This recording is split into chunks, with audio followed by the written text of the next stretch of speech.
Saudara, firman Tuhan hari ini diambil dari Yohanes 3 ayat 14 sampai 21.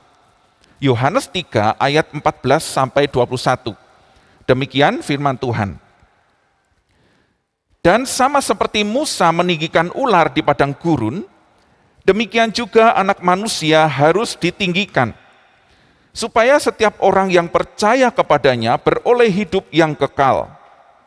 Karena begitu besar kasih Allah akan dunia ini, sehingga Ia telah mengaruniakan anaknya yang tunggal, supaya setiap orang yang percaya kepadanya tidak binasa, melainkan beroleh hidup yang kekal. Sebab Allah mengutus anaknya ke dalam dunia, bukan untuk menghakimi dunia, melainkan untuk menyelamatkannya oleh Dia. Barang siapa percaya kepadanya, ia tidak akan dihukum. Barang siapa tidak percaya, ia telah berada di bawah hukuman, sebab ia tidak percaya dalam nama Anak Tunggal Allah. Dan inilah hukuman itu. Terang telah datang ke dalam dunia, tetapi manusia lebih menyukai kegelapan daripada terang, sebab perbuatan-perbuatan mereka jahat. Sebab barang siapa berbuat jahat, membenci terang, dan tidak datang kepada terang itu, supaya perbuatan-perbuatannya yang jahat itu tidak nampak. Tetapi barang siapa melakukan yang benar, ia datang kepada terang, supaya menjadi nyata bahwa perbuatan-perbuatannya dilakukan dalam Allah. Berbahagialah setiap orang yang mau mendengar firman Tuhan dan menjadikannya sebagai pedoman hidup dan melakukannya dalam kehidupan sehari-hari. Haleluya. Haleluya, haleluya, haleluya.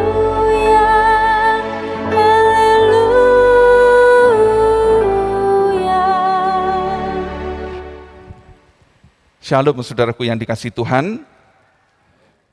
Hidup dalam kasih Allah Tritunggal, tema kita hari ini. Saudara, sebelum kita lebih jauh merenungkan bagian firman Tuhan yang saya baca tadi, di mana saudara-saudara juga menyimak, saya ingin bercerita satu pengalaman pribadi, saudara. Beberapa tahun yang lalu, ketika saya KKN, kuliah kerja nyata, di satu desa, kami yang laki-laki ada 6 ditempatkan di satu rumah dan satu kamar yang tidak begitu luas, sehingga kami uyel-uyelan di situ. Nah, singkat cerita, suatu kali seperti biasa setiap malam kami bercengkerama bersama. Dalam satu obrolan kami, ada satu teman yang bertanya demikian, apa yang akan kamu lakukan jika berada dalam kamar hanya berdua dengan seorang perempuan dan lampu mati? Saudara, saya curiga pada pertanyaan ini. Pertanyaan yang mencurigakan dan penuh jebakan. Lalu saya jawab, saya akan ngajak ngobrol. Maka pecahlah suasana dalam kamar itu, tertawa, terbahak-bahak. Saya hanya diam. Teman saya ini seolah tidak percaya akan jawaban saya dan mengulang lagi pertanyaan dengan menegaskan, memberikan penegasan pada kata-kata tertentu. Perempuan, lampu mati, berdua saja. Sekali lagi saya menjawab, ya diajak ngobrol, toh apalagi yang bisa dilakukan? Kembali ruangan itu pecah dengan gelak tawa teman-teman. Saudara, itu cerita singkat, pengalaman yang sangat mengesankan bagi saya, karena itu menjadi keprihatinan saya dari dulu sampai sekarang. Saya dan kita tahu apa yang diharapkan dari pertanyaan itu. Apa jawaban yang ingin diterima dari pertanyaan seperti itu. Dan jawabannya yang diharapkan dan diinginkan adalah respon normal laki-laki. Respon normal. Apa itu normal, saudara? Menurut Kamus Besar Bahasa Indonesia, KBBI, normal adalah menurut aturan atau menurut pola yang umum, sesuai dan tidak menyimpang dari suatu norma atau kaidah. Tidak ada kelainan. Jadi dengan demikian, karena jawaban saya seperti itu, berarti saya ini orang yang tidak normal. Saya ini orang yang tidak sesuai dengan kaidah dan aturan yang berlaku. Saya ini ada kelainan, saudara. Pola umum apa memangnya? Aturan dan kaidah apa yang dipakai? Saudara, kaidah yang umum, pola yang umum, nilai-nilai yang umum, bahwa kalau ada laki-laki di dalam kamar berdua saja dengan perempuan dan lampu mati, maka di sana akan terjadi perzinahan dan perbuatan dosa. Dan apakah itu yang disebut normal? Apakah itu yang disebut lumrah? Tapi ternyata hal itu bagi kebanyakan orang hal yang biasa. Bukan perzinahan, bukan dosa. Itulah yang dimaksud dalam firman ini, saudara. Dalam ayat yang ke-9 dikatakan, dan inilah hukuman itu, terang telah datang ke dalam dunia, tetapi manusia lebih menyukai kegelapan daripada terang. Sebab perbuatan-perbuatan mereka jahat. Sebab barang siapa berbuat jahat, membenci terang, dan tidak datang kepada terang itu, supaya perbuatan-perbuatan yang jahat itu tidak nampak. Jangan mau terjebak ikut dalam pernikahan pemikiran orang-orang seperti ini, saudara. Mereka menyukai kegelapan. Tidak mau mengakui perbuatan-perbuatan itu adalah dosa dan tidak benar.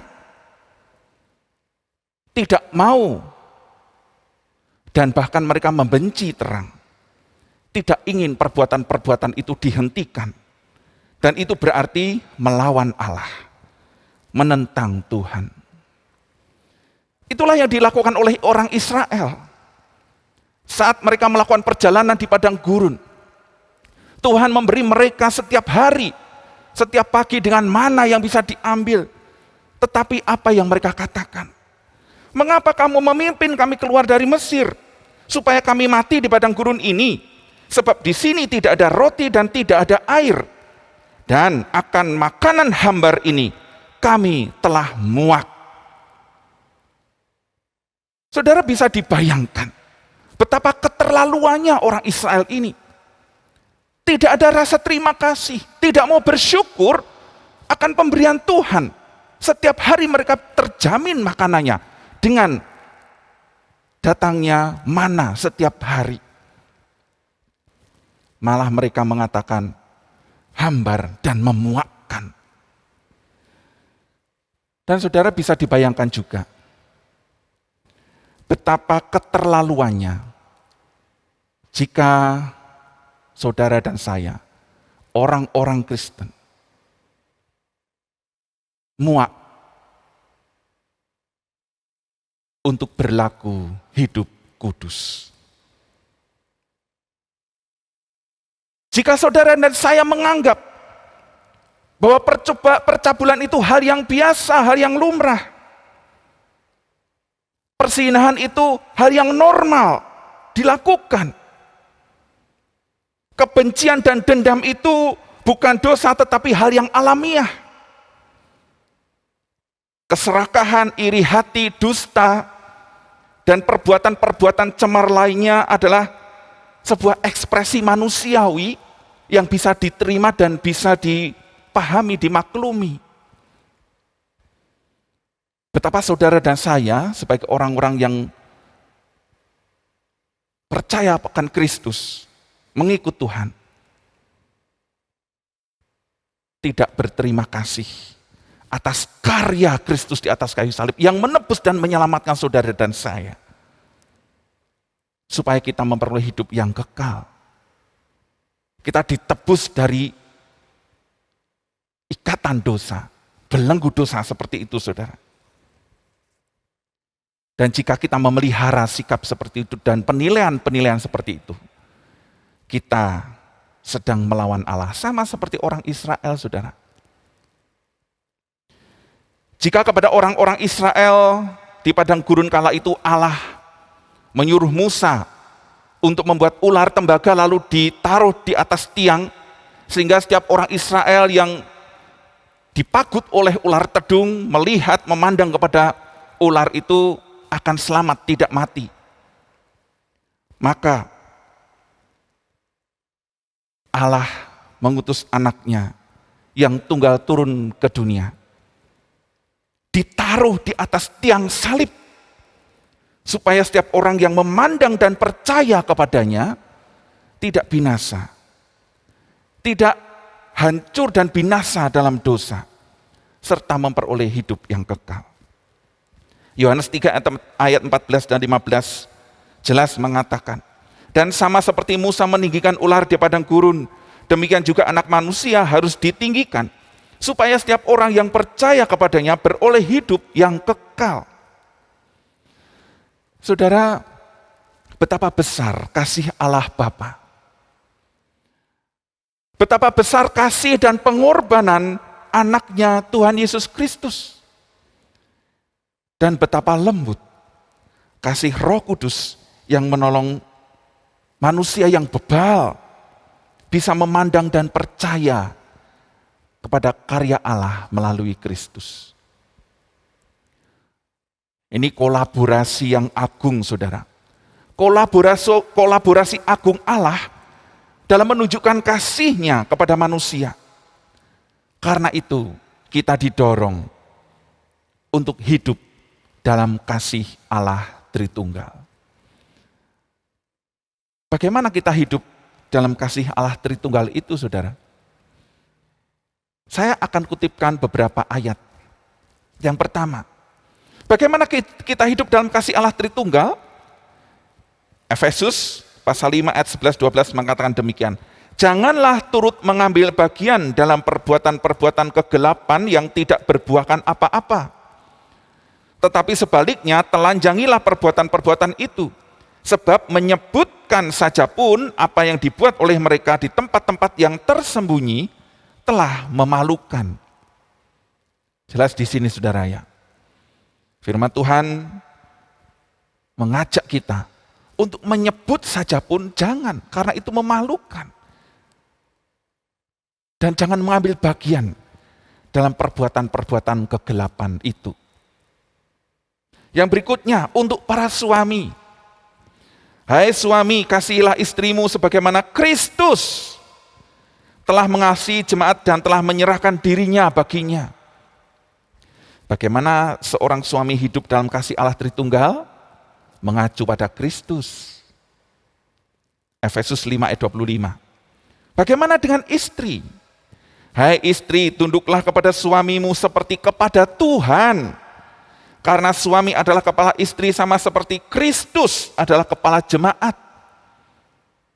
Sekali lagi saudara, bagaimana kita hidup dalam kasih Allah Tritunggal? Mengacu pada Kristus. Berlaku baik suami maupun istri.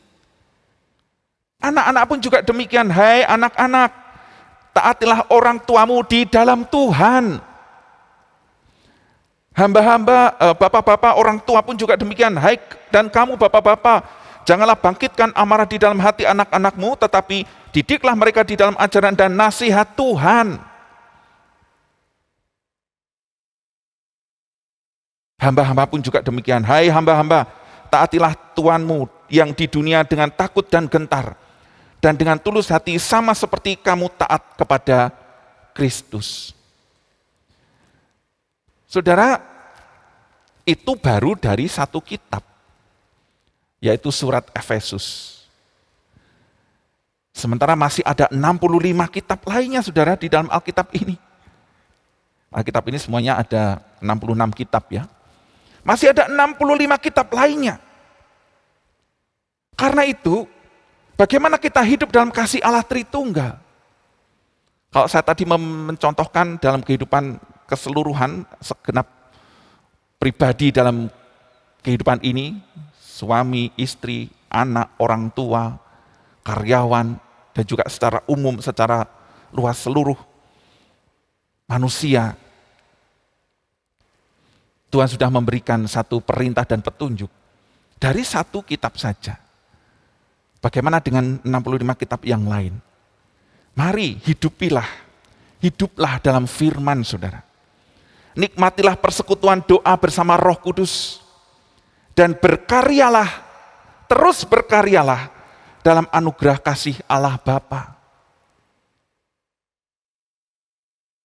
Hiduplah dalam firman. Bagaimana kesetiaan kita membaca Alkitab? Kesetiaan kita dalam merenungkan bagian-bagian firman Tuhan. Dan terus memohon kekuatan, kemampuan, kesanggupan dari Roh Kudus melalui persekutuan dengan Roh Kudus untuk dimampukan kita melakukan dan menghidupi firman. Dan bukan hanya itu saja, tetap terus berkarya dalam profesi kita masing-masing. Berkarya dalam pekerjaan kita masing-masing. Apapun pekerjaan, dimanapun, termasuk juga anak-anak kaum muda yang masih studi dan sekolah. Berkarya terus dalam anugerah kasih Allah Bapa. Nah, saudaraku yang dikasihi Tuhan, itulah hidup dalam kasih Allah Tritunggal. Menghidupi firman, menikmati persekutuan dengan Roh Kudus, dan terus berkarya dalam kasih anugerah Allah Bapa. Sehingga ketika ditanya, apa yang akan kamu lakukan jika berada di dalam kamar hanya berdua saja dengan perempuan dan lampu mati, atau pertanyaan-pertanyaan sejenis lainnya, kita tidak terjebak dalam pola pikir, norma, nilai-nilai, dan kaidah dosa. Karena kita hidup di dalam kasih Allah Tritunggal. Tuhan Yesus memberkati. Mari kita tundukkan kepala.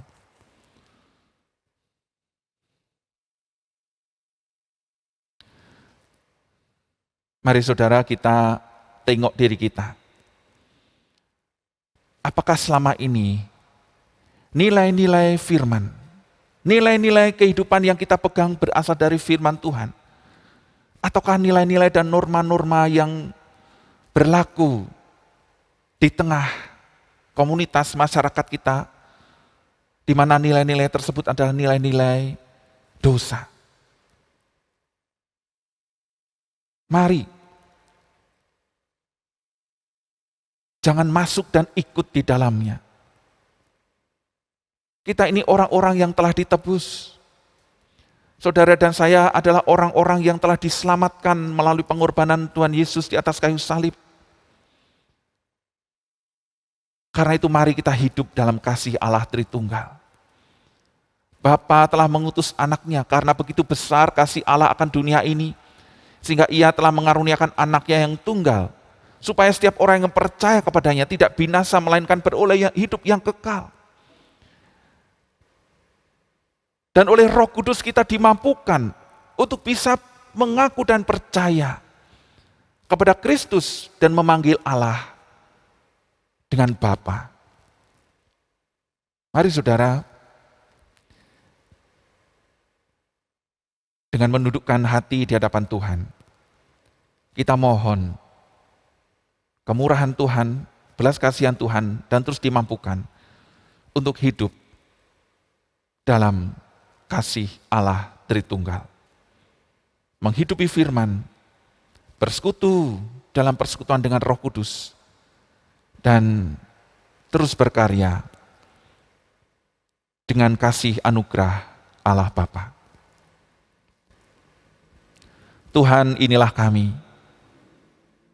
Engkau memberikan kepada kami anugerah terbesar dalam hidup kami. Sehingga kami dilayakkan menjadi bagian dari keluarga Allah dan diberikan jaminan kehidupan yang kekal karena pengorbanan Kristus. Terima kasih Roh Kudus, karena Engkau memampukan kami untuk bisa mengenali kebenaran-Mu, kasih-Mu, karya Kristus, anugerah Allah Bapa dalam hidup kami. Biarlah kami terus hidup dalam kasih Allah Tritunggal. Meninggalkan tabiat-tabiat dosa, perbuatan-perbuatan dosa, dan tetap terus hidup bersama dan di dalam Kristus. Hidup lurus, hidup terus menjunjung dan memuliakan Kristus. Mampukanlah kami Tuhan. Dalam namamu Tuhan Yesus kami berdoa. Amin.